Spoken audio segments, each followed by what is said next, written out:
इकडे तर, इकडे तर, इकडे तर, इकडे तर.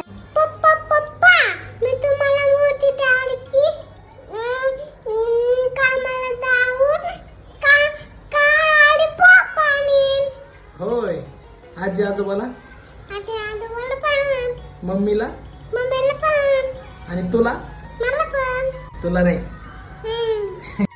आणि नंतर असं टी शर्ट तोंडामध्ये गुंतवून लेक म्हणत होती, मी कशी दिसते सांगा, आणि अशी लाजून दाखवत होती. हे बघा. आणि आज पुन्हा घरामध्ये पालूताई आली आणि तिला बघून लेकीला लय मज्जा येत होती. रात्री खोडीच्या लेकीने स्वतःच अंथरून टाकून त्यावर उड्या मारायला लागली. आणि आपले व्हिडिओ पाहणाऱ्या एका काकाने लेकीला काय कॉम्प्लिमेंट दिली तिच्याच तोंडून ऐका. काका म्हणतात, तुमची बायको ती चार मोठी बाकी चालायचंच नाही का?